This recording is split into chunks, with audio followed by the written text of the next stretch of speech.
আসসালামু আলাইকুম।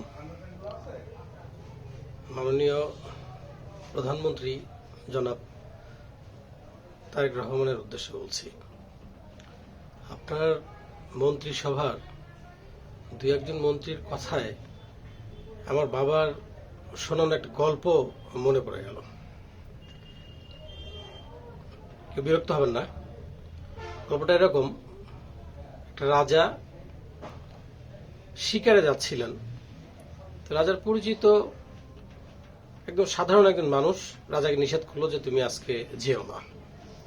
তো রাজা তো রেগে মেগে একেকার অবস্থা, বলল একে এখন বন্দি করো।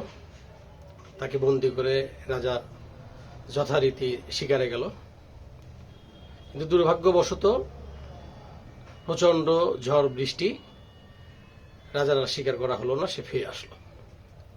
তো ফিরে এসে তার পাইক পেয়াদাকে বলল, ওই লোকটাকে আমার সামনে নিয়ে আসো।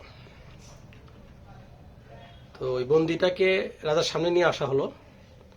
রাজা বলল, আমি শিকারে যাবার আগে আমার রাজ্যসভার সমস্ত জ্যোতির্বিদ, আবহাওয়াবিদ সবাই আমাকে রিপোর্ট করার পর তারা যখন পজিটিভ রেজাল্ট দিয়েছে, তারপর আমি বের হয়েছি শিকার করতে।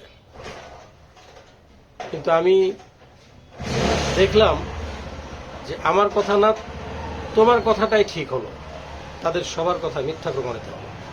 আসলে এটা কেন? তুমি আমাকে নিষেধ করেছিলে কেন? আর তুমি কিভাবে জানলে যে আমার শিকার যাত্রা সফল হবে না? তখন এই ভদ্রলোকটি, অর্থাৎ ওই বন্দী, রাজাকে বলল, রাজামশাই, আমার বাবা মারা যাওয়ার সময় আমাকে একটা গাধা দিয়ে গিয়েছিল। ওই গাধাটা যখনই তার লেজ সোজা হয়ে যেতে দেখতাম,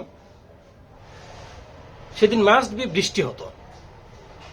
তো আজকে আমি যখন সকালে বাসার থেকে বের হয়েছি, ওই গাধার লেজ সোজা ছিল, এই জন্য আপনি আপনাকে নিষেধ করেছিলাম।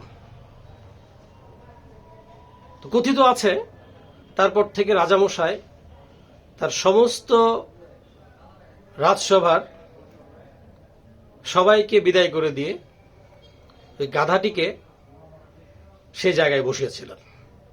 তারপর থেকে এখনো পর্যন্ত রাজ্যের বড় বড় জায়গাগুলোতে এই গাধাদেরই অবাধ বিচরণ। আমাকে ক্ষমা করবেন, আপনি যেহেতু অত্যন্ত বিচক্ষণ একজন মানুষ, তো আপনার রাজসভার বা আপনার মন্ত্রিসভার এই দুই একজন গাধার জন্য যেন আপনার পুরো শাসন ব্যবস্থা না বিতর্কের জন্ম দেয়। সবাইকে ধন্যবাদ। আসসালামু আলাইকুম।